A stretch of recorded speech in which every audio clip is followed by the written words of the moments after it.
हम्म, तो हेलो। आज जो मैं टॉपिक आप लोग से डिस्कस करने जा रहा हूँ वो है आपका यूएमएल। तो यूएमएल के बारे में आप लोग को मैं बताने से पहले बताऊंगा कि यूएमएल जो है आपका क्या होता है, वो उसकी क्या हिस्ट्री है, यूएमएल डायग्राम, ये सब यूएमएल डायग्राम जो होते हैं उसमें क्या होता है और different type of UML diagram क्या होते हैं। तो इसमें आप लोग ये देखते जाइए कि यूएमएल होता है आप लोग का अन यूनिफाइड मॉडलिंग लैंग्वेज।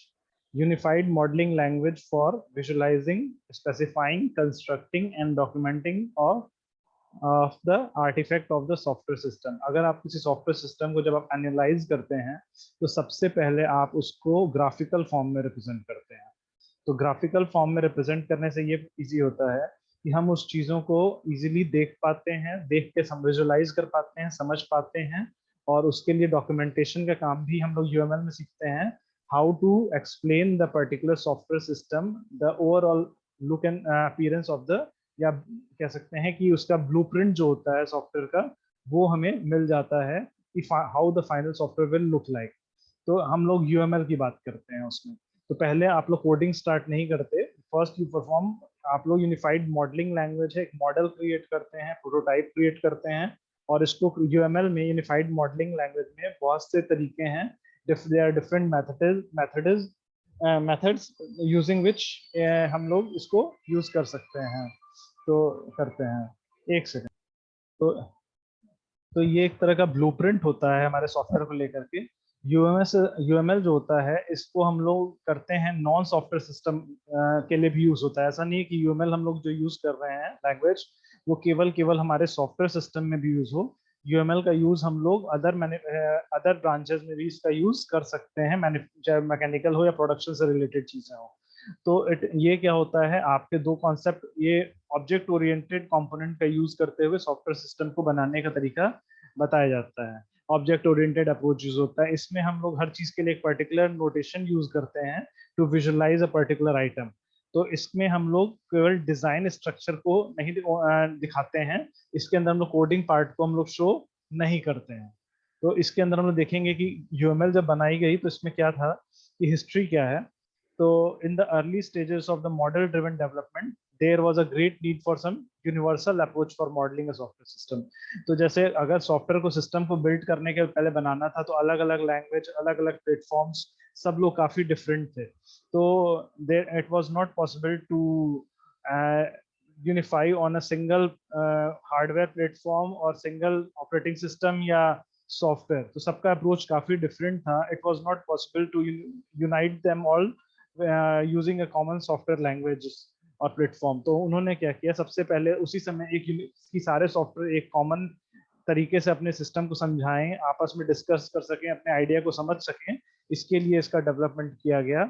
और इसमें हम लोगों ने क्या किया कि कुछ कुछ नोटेशंस का यूज करें, अगर हमारे पास कम से कम जिससे कॉमन नोटेशंस हो, जिनका यूज करते हुए अगर हम अपने सिस्टम को डिफाइन या एक्सप्लेन करें तो कोई भी उसको, आपको क्या होगा, ज्यादा अच्छे से समझ सकेगा।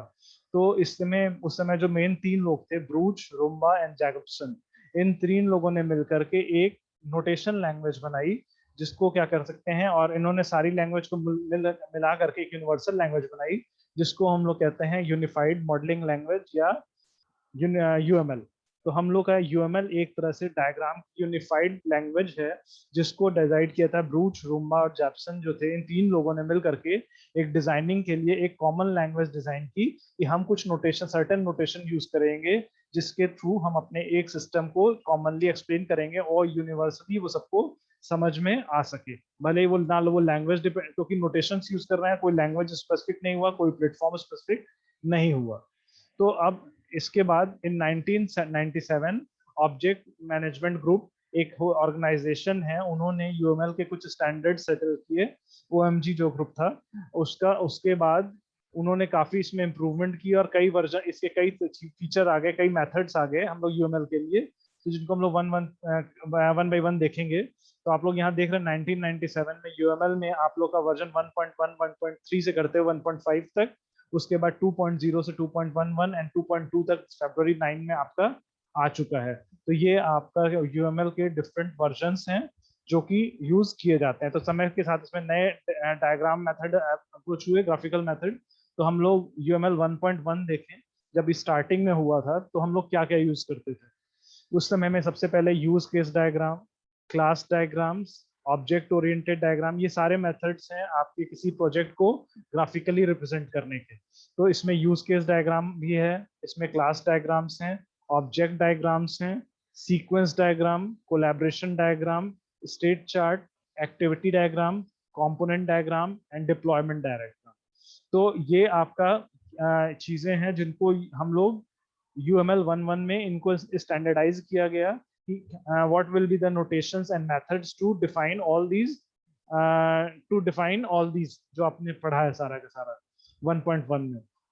इसके बाद आजकल जो आपका यूज हो रहा है, इसमें UML 2.0 यूज हो रहा है। उसमें हमारे एक्टिविटी चार्ट में कुछ चेंज किया गया। तो इसमें क्या किया, अब एक्टिविटी चार्ट को हम लोग एक्शन डायग्राम कहते हैं। पहले जो होता था 1.1 में हम लोग एक्टिविटी डायग्राम कहते थे, अब उनको एक्शंस कहा जाता है कि व्हाट आर द एक्शंस। ठीक है, तो action the appropriate stereotype model इसमें इन UML 2.0 an action will not fire until each of the incoming flows trigger. अगर इसमें एक्शन बाय डिफॉल्ट नहीं परफॉर्म हो जाएगा जब तक वो इसकी ट्रिगरिंग इवेंट नहीं होगी, तब तक वो कोई भी एक्शन ऑटोमेटिक परफॉर्म नहीं होगा। इसमें हम लोगों ने चेंज कर दिया, क्योंकि आज के जमाने में सब कुछ सॉफ्टवेयर बेस्ड हो गया है, तो सब कुछ उसी को ध्यान में रख के चेंज कर दिया गया है। और उसमें आपका new to UML is the time signal is received from us because a certain amount of time has passed. तो हमारा टाइम बेस्ड भी इसको बना दिया गया है। तो ये तो चेंजेस थे कि UML 2 में एक टाइम का अप्रोच यूज किया गया, ट्रिगर का कॉन्सेप्ट यूज किया गया, एक्टिविटी डायग्राम को एक्शन डायग्राम कहा जाने लगा। इसके बाद तो इस कनेक्टर का भी यूज इसमें किया जाने लगा। कनेक्टर जो होते हैं that flows moves from one activity diagram to another. तो इसमें एक फ्लो भी शो करने लगे कि हम एक एक्शन से दूसरे एक्शन को आपस में रिलेट करके भी शो करने लगे। तो इसमें आपके UML 2.0 के हम लोग पहले देखेंगे, पर बेसिक्स पहले हम लोग देख लें इसके क्या क्या हैं। हम लोग UML 2 पे अभी आ जाएंगे, पर हम लोग उसके फीचर पहले देख लें उसमें और क्या क्या था। तो जैसे आपने लिस्ट में मैंने दिखाया था कि बहुत सारे थे, तो हम लोग आपको दिखाया अभी मैंने कि इसमें हम लोग बहुत सारी चीजें यूज करते हैं। Use case diagram, object diagram, sequence diagram, collaboration diagram, state chart, activity diagram, component diagram, deployment diagram. तो हम लोग स्टार्ट कर रहे हैं इसके अंदर एक्टिविटी डायग्राम से। तो हम लोग उसको देखेंगे, यूज केस डायग्राम से स्टार्ट कर रहे हैं। यूज केस डायग्राम क्या होता है, तो उसको हम लोग पहले देखेंगे। तो यूज केस डायग्राम में आपका क्या होता है कि यूज केस डायग्राम, इफ अगर मान लीजिए कोई सॉफ्टवेयर बहुत कॉम्प्लिकेटेड है, तो हम लोग क्या करते हैं कि if a system is developed by the 100 of people, there is also need to model for smooth communication and understanding of the system. तो इस मॉडल नहीं, पहली बात तो इस मॉडल की जरूरत इसलिए पड़ती है ताकि एक कॉम्प्लिकेटेड सिस्टम को पहले हम सिंपल करके समझ सकें और उसकी कॉम्प्लेक्स पार्ट को हम लोग लेवल बाय लेवल एक्सेस करें, ताकि इससे हमें कॉम्प्लिकेटेड प्रोजेक्ट को सीखने में आसानी पड़ती है और हम उनको विजुअलाइज कर पाते हैं। हम धीरे धीरे स्टेप बाय स्टेप अप्रोच आगे बढ़ते हैं। तो इसलिए हमारा विजुअल अप्रोच जो होता है या ग्राफिकल अप्रोच होता है, ये हमारा ज्यादा इजी होता है, ज्यादा सिंपल हैंडल करने में। इसको हम लोग एक्सटेंड भी कर सकते हैं और ये हमारा स्केलेबल भी है, मतलब एक्सटेंडेबल है, स्केलेबल है और सिक्योर भी रहता है, क्योंकि हम लोग करते हैं। अब UML में हम लोग के जो डायग्राम होते हैं, उसमें दो तरह के डायग्राम यूज किए जाते हैं। अगर हम लोग आज के टाइम में UML 2.0 चल रही है, तो UML में जो डायग्राम है उनको हम लोग दो कैटेगरी में डिवाइड कर सकते हैं। एक होता है स्ट्रक्चर्ड मॉडलिंग डायग्राम और एक होता है बिहेवियरल मॉडलिंग डायग्राम। तो स्ट्रक्चरल मॉडलिंग डायग्राम में क्या होता है कि ये स्टैटिक व्यू किसी मॉडल का, स्ट्रक्चरल डायग्राम मतलब उसमें कोई आपका बस वो स्ट्रक्चर कैसा है उसका दिखा रहा है। जैसे कि इंसान का चलना अलग बात है, इसका इंसान का स्केलेटन ऐसा होता है, एक मूवेबल इंसान को दिखाना है इंसान कैसे चलता है, और एक इंसान की मतलब आप सीधे आप क्या दिखा रहे हैं उसको स्टैटिक मूव में दिखा रहे हैं। तो स्ट्रक्चर डायग्राम आपका स्टैटिक व्यू शो करता है और बिहेवियर डायग्राम कह सकते हैं आपका एग्जीक्यूटिंग मोड में दिखाता है। कि behaviour diagram depict the varieties of interaction with a model as it execute over time. तो उसका एग्जीक्यूशनल मॉडल कह सकते हैं। तो बिहेवियर मॉडल एक स्ट्रक्चरल मॉडल ऑफ डायग्राम होता है, बिहेवियरल मॉडल ऑफ डायग्राम भी होता है। तो अब हम लोग देखेंगे हमारा जो स्टैटिक व्यू अगर किसी डायग्राम को शो करना है तो उसके कौन कौन से मेथड हैं।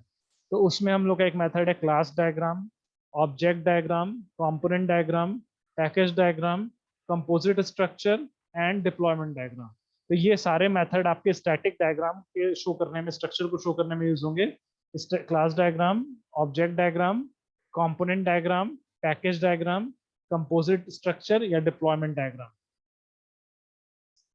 तो और बिहेवियरल मॉडल डायग्राम की बात करें तो उसके अंदर आपका use case diagram, activity diagram, state machine diagram, communication diagram, sequence diagram, timing diagram या इंटरेक्शन ओवरव्यू डायग्राम, ये आपके बिहेवियरल मॉडलिंग डायग्राम में आएंगे। तो हमने दो क्लासिफिकेशन किया, एक तो स्टैटिक वाला और एक बिहेवियरल मॉडलिंग डायग्राम। तो दोनों में ही 6-7 तरीके हैं आपके डिजाइन करने के। तो हम लोग स्टार्ट करते हैं, मान लीजिए क्लास डायग्राम से करते हैं। क्लास डायग्राम क्या होता है? ये भी आपका एक स्टैटिक मॉडल है। पहले वाले केस में हम थोड़ा स्टैटिक में ही कर रहे हैं। और it is the basic building block of the object oriented system. तो ये आपका ऑब्जेक्ट ओरिएंटेड सिस्टम अप्रोच पे बेस्ड होता है, क्लास ऑब्जेक्ट ओरिएंटेड सिस्टम में ही होती है। It illustrate the relationship between the classes in the system. जो सिस्टम में आपके क्लास, उसको क्लासेस फॉर्म में स्टडी करेंगे। और आप इसमें क्या रखेंगे, इसमें हर रेक्टेंगल क्लास को रिप्रेजेंट करता है और हर रेक्टेंगल में 3 कंपार्टमेंट्स होते हैं। फर्स्ट कंपार्टमेंट क्या होता है, मान लीजिए क्लास का नाम होता है। सेकंड होता है इज उसका attribute is added in this department, तो उसमें उसका क्लास एट्रीब्यूट, वो जो क्लास, जैसे उसमें पहला होगा class name is added in this compartment. जो पहला तो हो गया क्लास का नाम हो गया, फिर क्लास का एट्रीब्यूट होता है और तीसरा होता है क्लास का मेथड। तो हर एक रेक्टेंगल में क्लास रिप्रेजेंट करते हैं, पहला नाम होता है, दूसरा एट्रीब्यूट्स और तीसरा उसके अंदर क्लास का मेथड होता है। तो क्लास डायग्राम में हम लोग क्या यूज करते हैं, plus sign with the attribute और method shows class member are public. अगर उसमें प्लस साइन है तो मतलब क्लास पब्लिक है, और माइनस साइन करता है कि क्लास वो क्या हमारी प्राइवेट है। तो जिसको प्लस पब्लिक होगा उसको प्लस, जो प्राइवेट होगा उसको माइनस कर देंगे। तो class diagram shows relationship between the class generalisation. तो इसमें हम लोग क्लास को जनरलाइज कर सकते हैं कि नीचे से एग्रीगेशन करते हुए आगे बढ़ेंगे तो हमारी क्लास ऊपर जाकर के एक सिंगल क्लास में सिस्टम की तरह पे एग्रीगेट हो जाएगी। तो आप लोग एग्रीगेशन और जनरलाइजेशन जानते होंगे। Aggregation are used to depict element which are made up of smaller component. अगर कोई कॉम्प्लिकेटेड पार्ट है तो उसको आप छोटे छोटे पार्ट में डिवाइड करते जाएंगे और उनको एग्रीगेट करके आप लोग का फाइनल सिस्टम बन जाएगा। ठीक है, अब ये हमारा क्लास डायग्राम हो गया। तो जैसे कि क्लास डायग्राम में यहाँ पे सब दिखाया गया है, यहाँ पे सब public, author name, author frame class में ही शो कर रहा है। उसके जो क्लास में जो एट्रीब्यूट्स हैं, क्लास के 6 एट्रीब्यूट दिखाए गए हैं इस क्लास डायग्राम में और यहाँ पे दिखाए गए हैं। और एक होता है association relationship.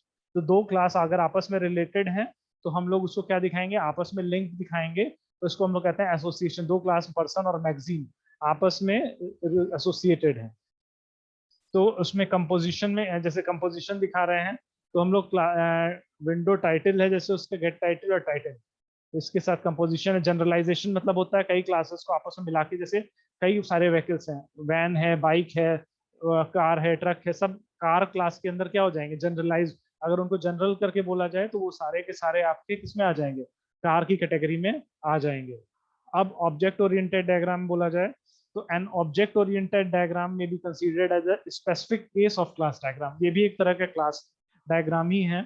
Object diagram emphasise the relationship between the instance of the class at some point in time. इससे हम लोग एक, क्या होता है, क्लास, एक ही क्लास के कई डिफरेंट इंस्टेंस होते हैं, उनके बीच में आपस में क्या रिलेशनशिप है इसको शो किया जाता है।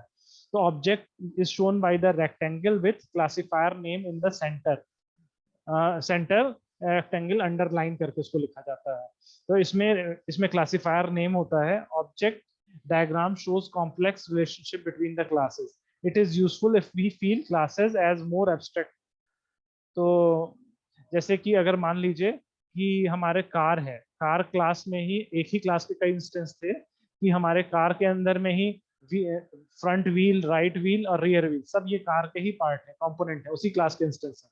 उनके रिलेशनशिप को दिखा रहा है यहाँ पे ऑब्जेक्ट डायग्राम के तौर पे, देखिए। और इसमें जो कंपोनेंट है उसको अंडरलाइन किया हुआ है करके, यहाँ देखिए, यहाँ पे मैंने बोला है कि आपको कि ऑब्जेक्ट, इसमें क्या होता है, object is shown by the rectangle with a classifier name in the centre, rectangle underline.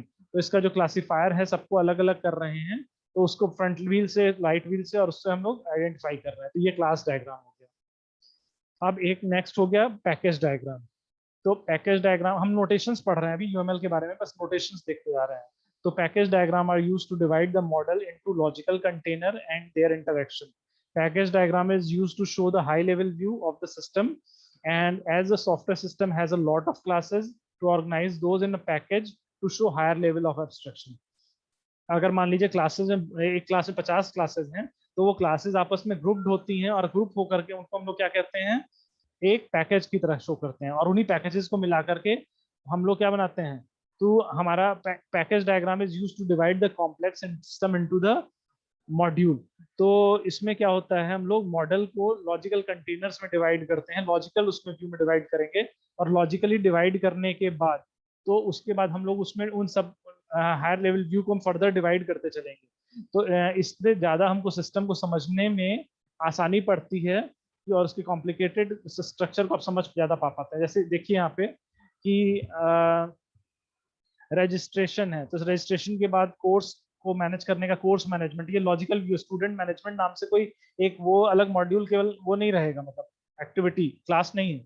Student management में बहुत सारी चीजें होंगी, तो उसको हमने पहले स्पाई कर दिया क्लास मैनेजमेंट, कोर्स मैनेजमेंट. तो स्टूडेंट रजिस्ट्रेशन करने के बाद वो क्लास और वो ले लेगा, और फिर उससे रिपोर्ट डोमेन ये बनाने का है.